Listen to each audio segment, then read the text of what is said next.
পিঠে টান লেগেছে, হাঁটুর জয়েন্টে ব্যথা, নাকি কাঁধে মচকানো ইনজুরি? এমন ব্যথা উপশমে অনেকেই ঘরোয়া উপায়ে সেক দেন, কেউ গরম কেউ ঠান্ডা। কিন্তু আপনি কি জানেন সঠিক সময়ে ভুল সেক দিলে ব্যথা কমার বদলে বাড়তেও পারে? আজকে জানবো কোন ব্যথায় গরম সেক আর কোন ব্যথায় ঠান্ডা। সেক মানে তাপমাত্রার পরিবর্তনের মাধ্যমে ব্যথা উপশম করার একটি চিকিৎসা পদ্ধতি। এই পদ্ধতি বিজ্ঞানসম্মত, কার্যকর এবং ঘরোয়া।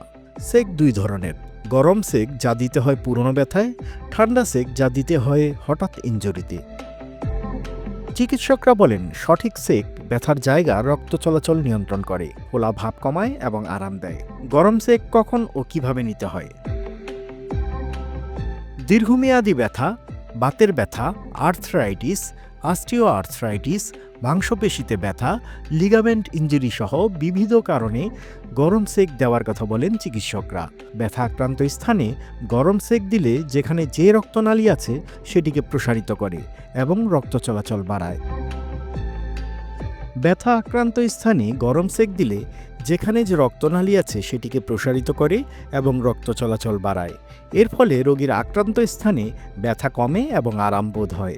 বাতের একটি অন্যতম লক্ষণ হচ্ছে জয়েন্ট বা অস্থিসন্ধির স্টিফনেস বা শক্ত হওয়া। দীর্ঘ সময় যদি অস্থিসন্ধির কোনো ব্যবহার না হয় তখন সেটি শক্ত হয়ে যায়। আর এই স্টিফনেস কমিয়ে আনার একটি স্বীকৃত চিকিৎসা পদ্ধতি হচ্ছে গরম সেক দেয়া। গরম সেক দেওয়ার উপায়গুলো কি কি? হট ওয়াটার ব্যাগে গরম পানি ভরে ব্যথা আক্রান্ত স্থানে গরম সেক দিতে পারেন। জেল ওভেনে রেখে গরম করে সেক নেওয়া যেতে পারে। জেল প্যাকে থাকা নির্দেশনা অনুসরণ করতে হবে সঠিকভাবে। কুসুম গরম পানিতে পরিষ্কার কাপড়, গামছা বা তোয়ালে ভিজিয়ে এবং নিংড়ে নিয়ে আক্রান্ত স্থানে গরম ভাপ দিতে পারেন। শুকনো কাপড় একটি গরম সারফেসে রেখে গরম করে নিয়ে সেক নিতে পারেন। তবে কিছু ক্ষেত্রে গরম সেক নেওয়ার সময় সতর্ক থাকতে হবে। যেমন যাদের ত্বকে প্রদাহ আছে, ত্বকে চর্মরোগ, ক্ষত আছে, তাদের গরম সেক নেওয়া থেকে বিরত থাকা উচিত। যাদের ত্বকে বোধশক্তি কম, দীর্ঘমেয়াদী নিউরোপ্যাথিতে ভুগছেন এবং ডায়াবেটিস আছে, এমন রোগীরা গরমের মাত্রা বুঝতে পারেন না। গরম বেশি না কম সেটা বুঝতে না পারার কারণে সেক্ষেত্রে পুড়ে যাওয়ার ঝুঁকি এবং দীর্ঘমেয়াদী ক্ষত হওয়ার ঝুঁকি থাকে। ঘুমানোর আগে গরম সেক না নেওয়াই ভালো। ঘুমিয়ে পড়লে অসতর্কতায় ত্বক পুড়ে যেতে পারে। আবার সবসময় গরম সেক সব ক্ষেত্রে দেয়া ঠিক না। এক্ষেত্রে ঠান্ডা সেকও কখন দিতে হয় চলুন জেনে নেই কোন কোন সময় ঠান্ডা সেক দেওয়া যায়। হঠাৎ আঘাত, মচকানো বা টুইস্ট, খেলাধুলায় ইনজুরি, ফুলে যাওয়া, এইসব ইনজুরির থেকে প্রথম 24 থেকে 48 ঘন্টা সেক সবচেয়ে কার্যকর। এতে কি হয়? রক্ত চলাচল কমে, ফোলা ও প্রদাহ কমে, ব্যথা কমে দ্রুত। ঠান্ডা সেক কখন ও কিভাবে নিতে হয়?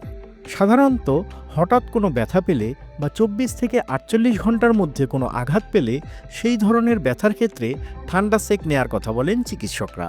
আঘাতপ্রাপ্ত বা ব্যথার স্থানে ঠান্ডা সেক দিলে রক্ত সঞ্চালন হ্রাস পায় এবং রক্ত চলাচল বাধাগ্রস্ত হয়। এর ফলে আক্রান্ত স্থান বা মচকে যাওয়ার পর যে ফুলে যাওয়া সেটি বিলম্বিত হয় এবং ব্যথা কমে আসে।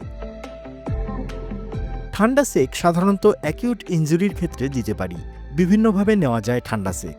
যেমন আইস ব্যাগ বা ঠান্ডা পানি ভর্তি ব্যাগ ব্যবহার করা যেতে পারে আক্রান্ত স্থানে। বরফের টুকরো কাপড়ে মুড়িয়ে আক্রান্ত স্থানে ঠান্ডা সেক নিতে পারেন। ঠান্ডা পানিতে কাপড় ভিজিয়ে ঠান্ডা সেক নেওয়া যেতে পারে। জেল হিসেবে ঠান্ডা সেক দিতে পারেন। জেল প্যাকের নির্দেশনা অনুসরণ করতে হবে। ঠান্ডা সেক নেওয়ার ক্ষেত্রে কিছু বিষয়ে সতর্ক থাকতে হবে।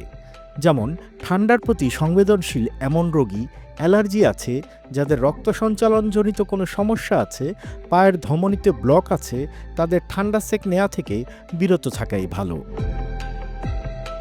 সরাসরি ত্বকে বরফ বা অতিরিক্ত ঠান্ডা সেক দেয়া যাবে না। এতে আইসবার্ন, ত্বকে ব্লিস্টার এবং আলসার হওয়ার আশঙ্কা থাকে। মনে রাখুন, পুরনো ব্যথায় গরম, নতুন আঘাতে ঠান্ডা। আপনার ব্যথা উপশম হতে পারে খুব সহজেই। শুধু সঠিক সেক সঠিক সময়ে সঠিক পদ্ধতিতে নিতে হবে। তবে দীর্ঘমেয়াদী বা তীব্র ব্যথার ক্ষেত্রে অবশ্যই চিকিৎসকের পরামর্শ নিন। আপনার যত্ন আপনার হাতেই। একটু সচেতন থাকুন, ব্যথা দূরে রাখুন। আমাদের এই ভিডিওটি ভালো লাগলে শেয়ার করুন আপনার পরিবার, বন্ধুর সাথে। তাদেরও সঠিক জ্ঞান দিন ব্যথা উপশমে। ভালো থাকুন, নিরাপদ থাকুন। আর স্বাস্থ্য বিষয়ক আপডেট পেতে চোখ রাখুন বাংলাফ্লো.com-এর ওয়েবসাইটে। এরই সঙ্গে ফেসবুক, ইউটিউব, ইনস্টাগ্রাম ও টিকটকেও যুক্ত হতে পারেন বাংলা ফ্লো পরিবারের সঙ্গে।